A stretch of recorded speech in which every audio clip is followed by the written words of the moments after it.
What did you say that you wanted to cook today? Pasta, Where did you see that at? lemon and garlic, How did they make it? machine. With a machine? Yeah. Huh. How are you going to make it? I'm gonna make it with a machine, same as cookie and garlic did. And what are we going to do once you make it? We go put it in the freezer. We go put it in the freezer to get cool and fresh and cold. And we can eat it tomorrow. Welcome to Toddling the Stacks, a human-produced children's literature podcast where we delve the archive for forgotten treasures to help you make sense of this impossibly large body of work and, hopefully, find some new favorites for your kid. I'm your host, Sean, an Ivy League English PhD with a toddler girl called Adeline, who is somehow even more critical of books than I am.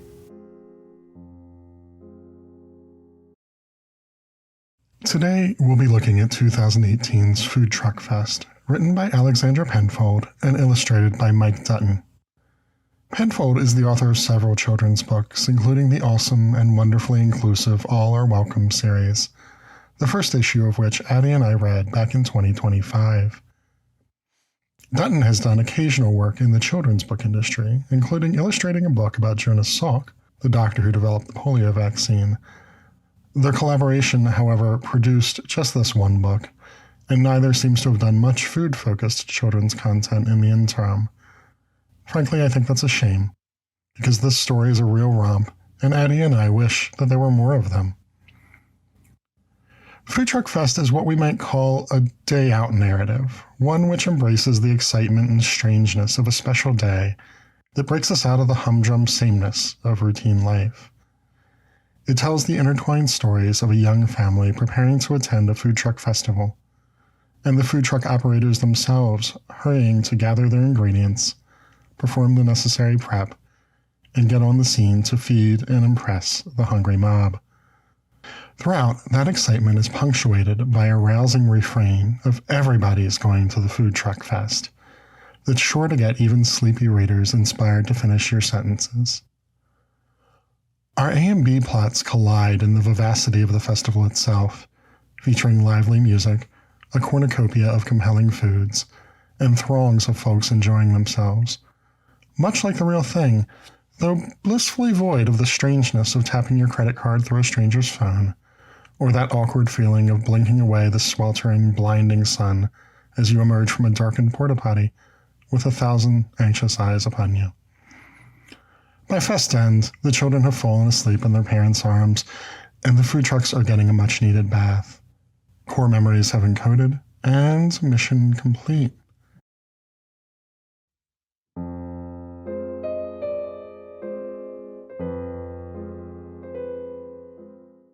In the halcyon days of the 2010s, Alexandra Penfold, Food Truck Fest's author, moonlighted as a food blogger covering the New York restaurant beat, a recipe contributor to Serious Eats, and in 2013, the author of a narrative cookbook called New York a la carte that told unknown and fascinating stories from New York's food truck scene. Her interest in and knowledge of food is evident throughout the text, but what struck me as particularly innovative came instead from that cookbook. It's her understanding of food trucks as discrete containers that contain tasty treats, sure, but also stories. On its surface, Food Truck Fest presents as a pretty standard A-B multi-plot, but what I think it's actually doing is using the special day-out structure as a kind of frame narrative through which Penfold and Dutton can enticingly suggest a million tiny worlds, each only partially fleshed, that readers can momentarily enter, engage with, and expand on their own. A frame narrative, if you're not familiar, is pretty much what it sounds like. One story, or in this case, two stories intertwined, acts like a picture frame, presenting another narrative embedded inside it. And here we might think of The Mousetrap, the play that Hamlet stages for Claudius, as being framed by the text of Hamlet itself. The young people escaping the plague frame the stories of Boccaccio's Decameron, just as the pilgrims of Chaucer's Canterbury Tales do. Now, when you're at home and you decide you want to hang a picture or a painting up, you know that the choice of frame matters. The right frame can make your artwork pop, while the wrong frame can make a perfectly lovely piece seem out of place. The same is true of frame narratives. They change how we receive the stories embedded within them. Stephen King, for instance, uses the frame of the Losers Club regaining their memories of the past as a chance to assemble a fractured menagerie of encounters with Pennywise the Clown. These lightning flashes of recognition prove more suggestive than prescriptive, forcing the reader to fill in the blanks left by the author with their own information, in precisely the same way a child's mind creates monstrous teeth from jagged bedtime shadows. Thus, in fragmentation, Pennywise becomes more deeply embedded, more personal, and more terrifying than he could if fully fleshed by King. The frame, in turn, gives King an excuse to give us these stories in this non-linear and untraditional way, without asking too much of the reader. Indeed, to use another big Englishy word, King employs this frame as a kind of parataxis, or suggestive juxtaposition, which heightens our fear for the Losers Club, even as we recognize that they are now older, wiser, and better equipped to handle the clown than they were in the past. Penfold performs a similar trick. She uses the day out as a way to get readers excited about everything they see, to give it a veneer of newness.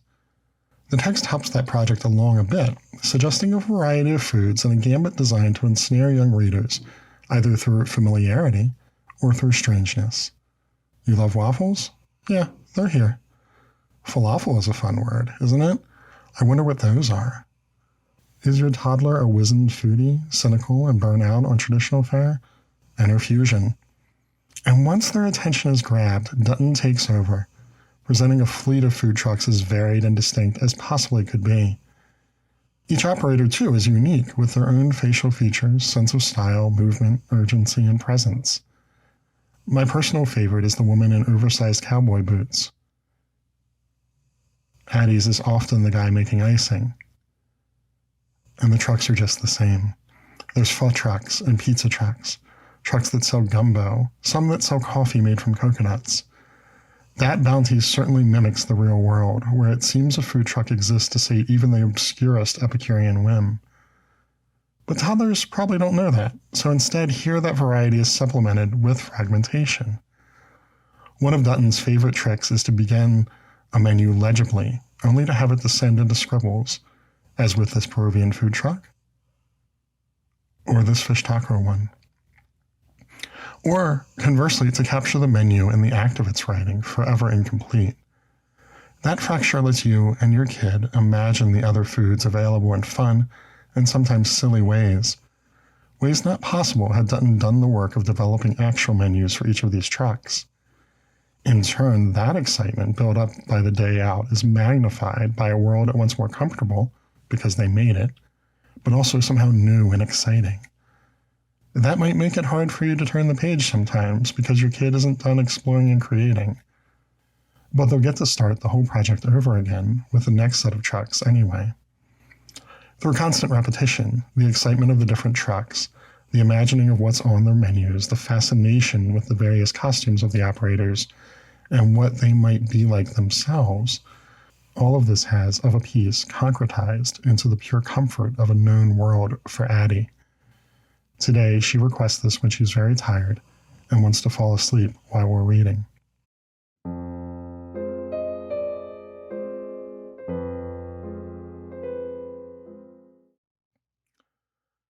I have a special note on the scoring for this episode. Addie and I read Food Truck Fest in 2025 when I began reading books as part of a year-end wrap project for friends on social media.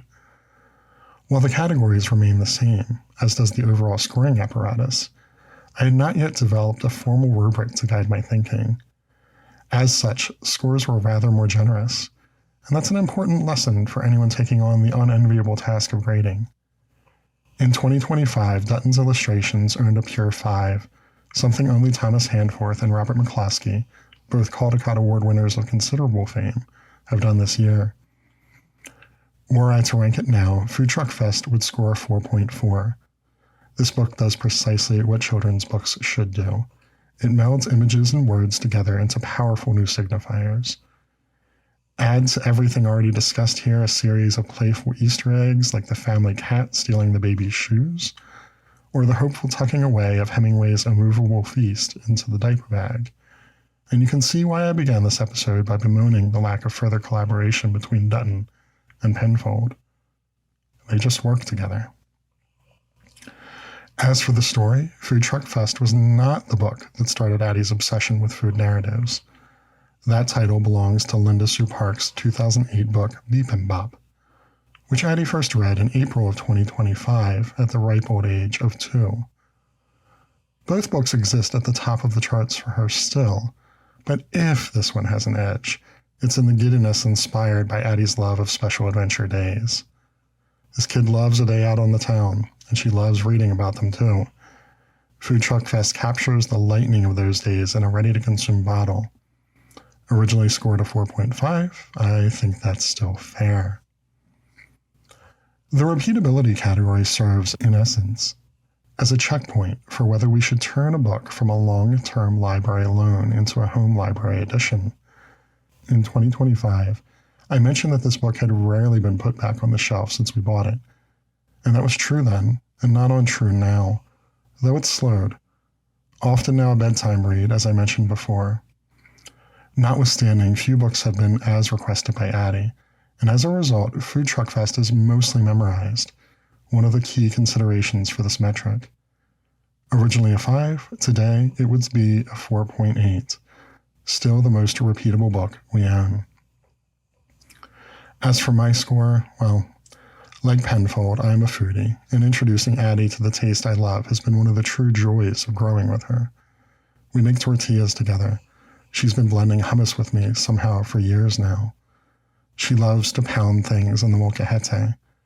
And pizza night lets her carry her love of cheese with her into the undying lands where it will be evergreen. This book provides a textual accompaniment to that. The simple syntax and refrain structure that encourages interaction mean that when potentially new foodstuffs make an appearance, questions will get asked, and that's exactly what I'd want. Original score was a 5, now a 4.6.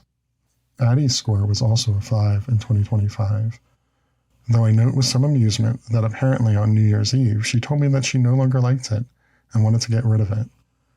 For now, of course, Addie's score has largely to be inferred, a process the rubric has helped with considerably. Top-scoring books require extensive memorization, request for rereads, and importantly, transference of the book or its elements to moments of play outside of story time. Food Truck Fest ticks all those boxes and thus remains a 5. In 2025, when we read probably about around 100 new books total, I declared this one the very best of the year. Were it to be scored now, it would remain firmly atop a far more crowded scene. Importantly, it still tops the Addie score metric, the one designed to provide a check and balance against my influence. And so, folks, check this one out of your local library. And if your kid loves it as much as mine, add it to your shelves at home when finances permit. Alex and Mike, if you're listening, it's time to get working on the children's literature adaptation of No Reservations. I'll take 2 sets, both autographed, please. Thanks for listening. Stay safe. Get your kids to the library and keep on reading together. This has been Toddling the Stacks. Make sure to subscribe on YouTube or your podcatcher of choice for new episodes every Monday, and follow us on Insta, Blue Sky, and Facebook for the latest updates. If you like what you hear, leave us a review. Keep up with Adeline's reading now, find links to buy your favorites, and more at toddlingthestacks.com. Address questions or concerns to pod, that's P-O-D, at toddlingthestacks.com. Graphics for today's show were created by Emily Tatro. Make a website so people can hire you, Emily. Thanks for watching. We'll see you next week.